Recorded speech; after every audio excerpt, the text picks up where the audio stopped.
Whether I really know the meaning behind it or not, I just think the song title kind of grabbed me in that isolationist type of way. The Slowest Drink and the Saddest Bar, and there's no climax today. That's it.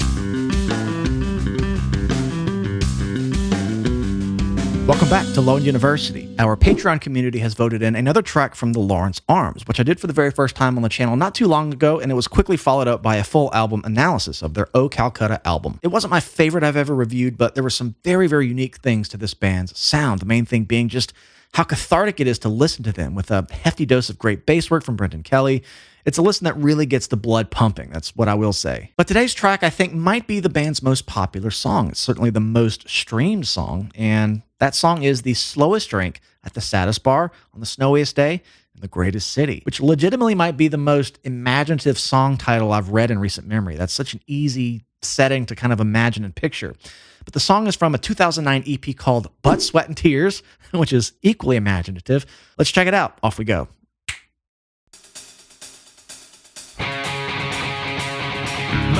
Open to the emptiness. My face is nothing but crooked lines. I guess somewhere I really fell behind. My feet were cold against the bathroom tile. Took a shower just to pass the time. My mind is full too much to figure out. That's kind of what I meant by cathartic. They just have a way. I don't know. Everything contributes to that. Like the urgency in the vocals, the tone of them. It always has that doubled like plurality to them. Whether that really means they're doing two tracks or it's a gang vocal type of thing. I just remember a lot of that. A lot of the songs kind of feeling like this in the sense that you just go. You just hit start and go. It's right to it. And a unique thing too is how the song started in like a dynamic way in the sense that it wasn't full bore yet, but something about chords on bass kind of predicts the energy that's to come. I think it's just how much of the sonic space a chord takes up on bass. I think we're here in C sharp, so yeah, kind of have this sound. I mean, there's just an energy to a bass power chord, 151, right? It's big. And even in a quieter section like this intro, it just really brings in where we're at now with much more intensity. I'm going to go back, make sure I had all that right. No, don't turn the volume down. Got to keep that all the way up. Okay. Guitar kind of gets it going. Then it's boogadoon on the bass.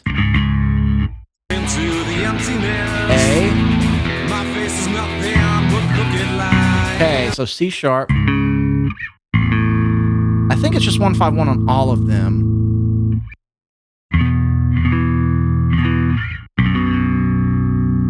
And I don't think the E string is used at all. Anytime I play power chords on bass, unless I'm down here, which is kind of like you start to lose prettiness down there. But if I were to play that same B here, it's a little too muted, right? Notes higher up on the neck just have that. That's there, but there's something a little bit more like the A, this versus much more punchy, right? So open strings and like closer to the nut is kind of what you want. It's what it sounds like he did here.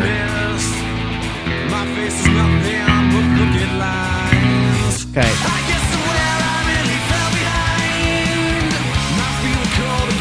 Your vocals have that kind of shouty, there's an urgency to them. I don't know, it's cathartic. All right.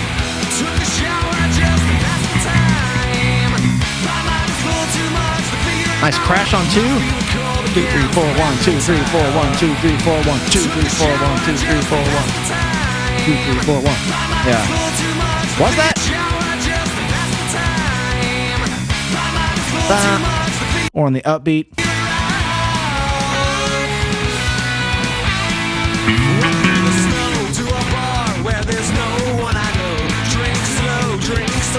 Okay, he's talking about the bar now, and man, I didn't read the lyrics for this one. I don't have them pulled up. I could always pull them up right now. Why don't I go ahead and do that? Because this is such just an imaginative, again, I use that word. It's just very easy to picture. My eyes open to the emptiness. My face was nothing but crooked lines. I guess somewhere I fell really behind. Walk through the snow to a bar where there's no one I know. Drink slow with nowhere to go. And when I leave, I'll be singing this song, Summer's Gone, Carry On, I'm a Ghost in the Dawn. Yeah, it almost feels like just being on the road. I guess that's kind of what I pictured. I mean, as someone who's toured for many, many years, there's lots and lots of times. I'm from Louisiana. We don't get a lot of snow, but I've been in a lot of snowy cities on off days and bars, and just you have this detachment. You're out in the world, but you don't know anybody, and maybe you're trying to get away from all the people you're on the road with, because that's an important thing to balance out. So, whether I really know the meaning behind it or not, I just think the song title kind of grabbed me in that isolationist type of way. Okay. No one I know. Slow, drink slow, with nowhere to go. And when I leave, I'll be singing this song. Summer's gone, carry on. I'm a ghost in the dark. Interesting mix choice here with that guitar almost overpowering the vocals.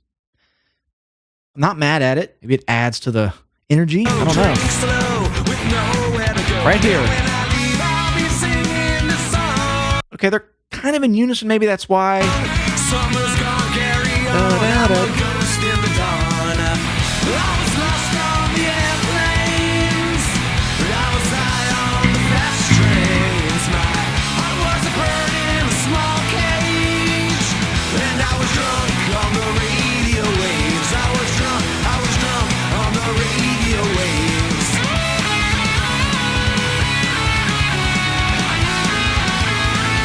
More bass chords? Too much coffee, I'm not steady now. Yeah, I think bass went back and did an iteration of that intro there. It could be like just to thicken up what's under the guitar solo. Maybe in a live setting, in a studio setting, you can record as many guitar tracks as you want, but sometimes in situations where I was playing live and there was two guitar players and one took a solo, or I've been in a band with one guitar player, same thing happens. I would always try to find a way to take up that space as the bass player. You don't want to feel the rhythm track necessarily leave. Maybe as in a live setting, that's what you kind of want. It feels livelier, but him doing chords like that in a live setting would really help there. Just going back to that kind of thing. But I think the guitar's still there with it. So it's really, really big.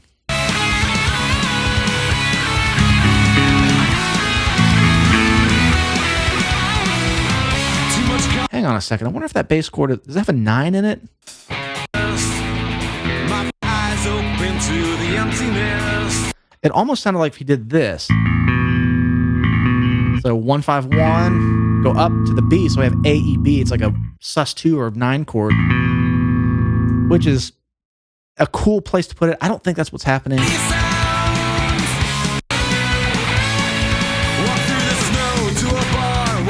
Hell, where was I? I don't even know. Right here. Okay. Right here. It almost has that. It could be some of the notes in the guitar solo, but either way. Too much coffee, I'm not steady now. Quiet apartment is all ringing loud. The winter drowns out all city sounds. Moving around. Hang my towel over the shower rod. All city sounds. Hang my towel over the shower rod. Energy's coming down a bit. Just hanging on.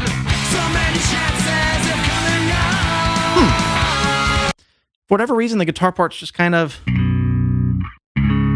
they trailed off. They didn't keep them going. So maybe that's a move to where we are here in intensity. Back to this part I'm talking about.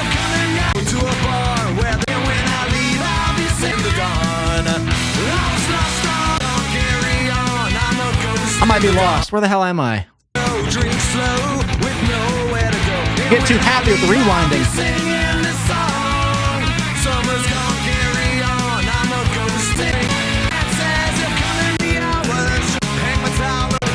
Right here. Let the bass take over a bit, but I think that might just be a way to bring it down, just to bring it back up, because it all hits really hard here, despite nothing really changing. So, a little bit of dynamics right here. Okay, it works. Walk through the snow to a bar where there's no one I know. Drink slow, with nowhere to go. And when I leave, I'll be singing this song. Summer's gone, carry on. I like the lead here. It's more with the vocals than it sounded like at first. I think it's just because of its loudness in comparison. It's really angular. It's got this jerkiness to it, which kind of makes the vocal, I don't know, it kind of snaps into pitch in a way. Summer's gonna carry on. This part, Drink slow, with nowhere to go. And when I leave, I'll be singing the song. makes the vocals pop, I guess. Summer's gonna carry The more I hear it. on. I'm a ghost in the dawn. I was lost on the airplanes. I was high on the fast trains. My heart was burning in a small cage.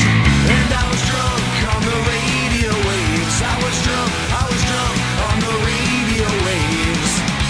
And all this time passed me by. And I was trapped in waiting.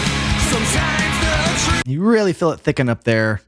Bass chords come back in. He's using them in really strategic parts, I think, because, playing a whole bass riff, I don't know if he's going like, and every now and then kind of doing this pattern like, this kind of thing, just breaking it up a bit, or if it's full strumming, like. So I think there's a bit of that kind of just a. It's hard to tell. You wouldn't really know, and it doesn't really matter here, but I think the bass chords I find come in at these really strategic points to add an energy you don't really know is there, but you kind of feel the song thicken up. I think it's the third time I've heard it. Hell, he could be doing it the whole time, and I'm just not hearing it, but you really hear it come in here. I was high on the fast Not yet. trains. My heart was burning in a small cage. And I was drunk on the radio waves. I was drunk on the radio waves. And all this time You just hear it come in. It's subtle, but the song just gets a lot wider sonically, right? me by. And I was trapped in waiting. Sometimes the truth is hard to find. And I was scared of changing. What will it say on my snow-covered grave? Okay. He had it all. He let it all just slip away. Walk through the snow to a bar where there's no one I know. Drink slow with. That was a really sexy part of the song here. It's almost over. But that was a really nice way to bring it down. I wasn't sure if it was ending. It kind of went in with this slowest drink. It just really slowed down. I don't know if there's some storyboarding there. Drinking, things get slower. I'm probably overthinking it, but it's picking back up for just a second here. I wonder how it's going to end. Okay, cool place to put that. It all. And the way his voice cracks right at the end of that sentence. I don't normally comment on stuff like this, but I think it was really impactful. I think it just epitomized everything, the song's trying to portray emotionally. Just this sort of nonchalance, I suppose. I don't know. The way the voice cracked. I don't know. That's what I think of. He let it all just Right here. slip away. That's cool. Walk through the snow to a bar where there's no one Okay. I know. Drink slow with nowhere to go. And when I leave, I'll be singing this song. The summer's gone, carry on. I'm a ghost in the dawn. I was lost on the airplanes.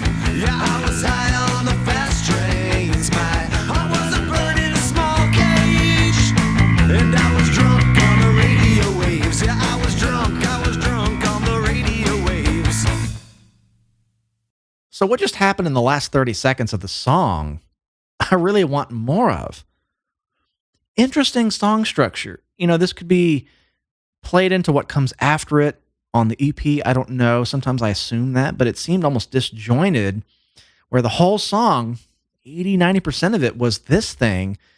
They brought it way down and gave you this like mid-tempo outro. Why?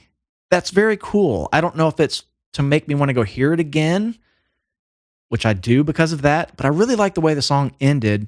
I don't know if it's just a musical way to say this day is a dead end, or the slowest drink and the saddest bar, and there's no climax today. That's it. It could be that. I love to overthink these things, but I really like that. This song kind of had instead of the build up and the climax, it was kind of like it went downhill really slowly.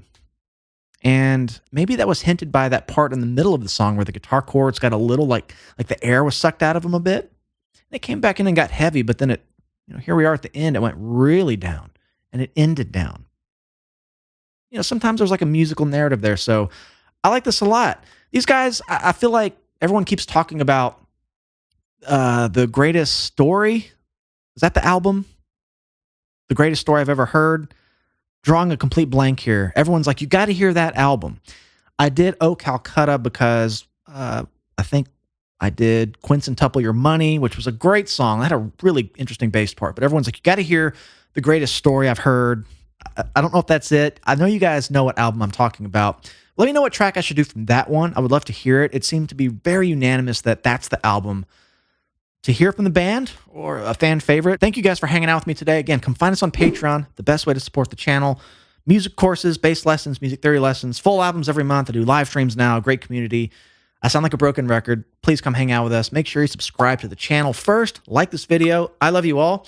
See you in the next one.